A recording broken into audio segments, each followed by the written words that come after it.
జగన్ గురించి మాట్లాడాల్సి వస్తే ఎక్కడైనా ఏ ఇంట్లో అయినా కానీ ఎవరైనా ఏం మాట్లాడతారనంటే జగన్ బాగా చూసుకున్నాడబ్బా, జగన్ మా అందరికీ పలావ్ పెట్టాడు, బాగా చూసుకున్నాడు. కానీ చంద్రబాబు నాయుడు బిర్యానీ పెడతానన్నాడు, కాబట్టి కాస్తో కూస్తో మోసపోయాము. ఇప్పుడు ఆయన పాలన వచ్చింది, బిర్యానీ పోయింది, పలావు పోయింది, పస్తు పండుకునే పరిస్థితిలోకి వచ్చినాము అని చెప్పి మాట ఇవాళ ప్రతి ఇంట్లో కూడా వినిపిస్తూ ఉంది.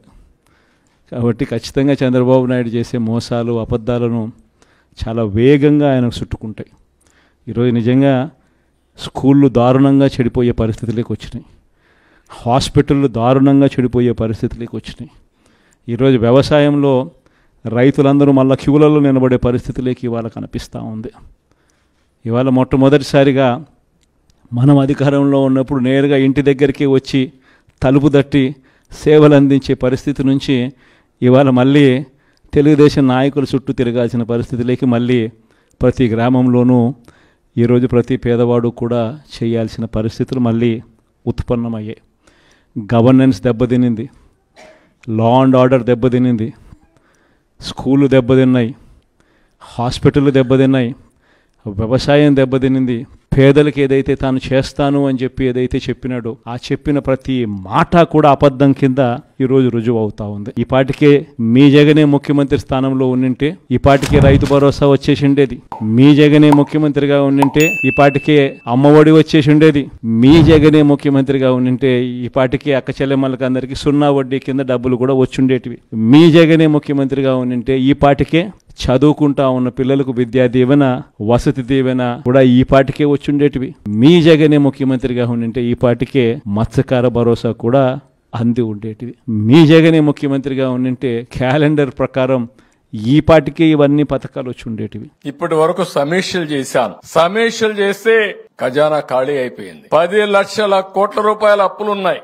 అప్పుకు వడ్డీ కట్టాలి, అసలు కట్టాలి, మళ్ళా మీకు పనులు చేయాలి, ఇచ్చిన హామీలు నిలబెట్టుకోవాలి. నేను సూపర్ 6 అని ఇచ్చాను. ఇప్పటికే కొన్ని ఫైనలైజ్ చేశాం.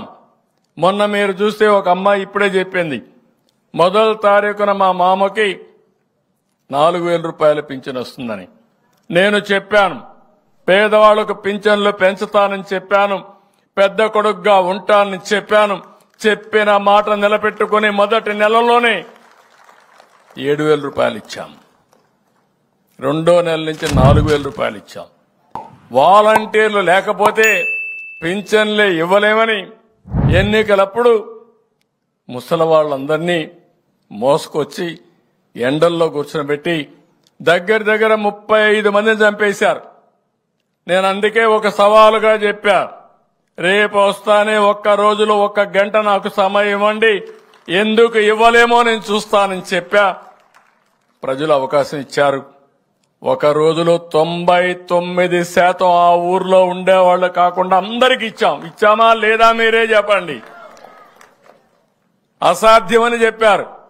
అసాధ్యాన్ని సుసాధ్యం చేసే శక్తి ఈ తెలుగుదేశానికి ఎన్డీఏకు ఉందని మరొక్కసారి మీ అందరికి విజ్ఞప్తి చేస్తున్నా.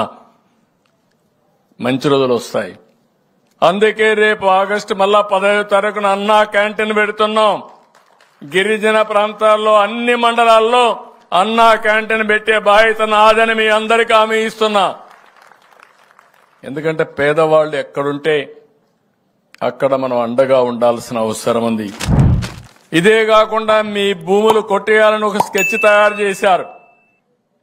ఆ భూముల్ని కాపాడడానికి ల్యాండ్ టైటిలింగ్ యాక్ట్ కూడా రద్దు చేశాను. ఎక్కడికక్కడ దోపిడీ జరిగింది, భూ కబ్జాలు జరిగాయి, ఆస్తుల్ని కబ్జా చేశారు, బెదిరించారు. అవన్నీ చట్ట ప్రకారం యాక్షన్ తీసుకుంటాం. నేను ఎక్కడా రాజకీయ వివక్షత చూపేను, అదే మరిగా రాజకీయ కక్షతో ముందుకు పోను. కానీ మన రాష్ట్ర ప్రజల ఖజానా మీకు చెందవలసిన ఆస్తులను దోచేసిన వాళ్ళని శిక్షిస్తా, మళ్ళా కలెక్ట్ చేస్తా. ఆ డబ్బులు తీసుకొచ్చి పేదవాళ్ల కోసమే ఖర్చు పెడతానని మరొక్కసారి మీ అందరికీ హామీ ఇస్తున్నా. కాబట్టి మళ్లీ కోరుతున్నా, ఈ రోజుటి నుంచి చైతన్యం 2.0 ప్రారంభమైంది. ఒకప్పుడు 95 తర్వాత చైతన్యం 1 పెట్టాను. ఈరోజు 2.0 ప్రారంభమైంది. 2.0 చైతన్యం మీరు గుర్తుపెట్టుకోవాల్సింది, మీ అందరిలో ఎక్కడ పేదవాడుంటే అక్కడికి వస్తుంది. మీకు కావలసిన వనరులు ఇచ్చి మీ పేదరికం నుంచి పైకి తీసుకొచ్చే బాధ్యత ఈ ప్రభుత్వం తీసుకుంటుందని మరొక్కసారి మీ అందరికీ హామీ ఇస్తూ, మరొకసారి అంతర్జాతీయ ఆదివాసీ దినోత్సవ సందర్భంగా మీ అందరికీ అభినందనలు, శుభాకాంక్షలు. మీ జీవితాల్లో వెలుగు రావాలని భగవంతుని మరొక్కసారి మనస్ఫూర్తిగా కోరుకుంటూ అందరికీ నమస్కారాలు. జై హింద్, జై హింద్.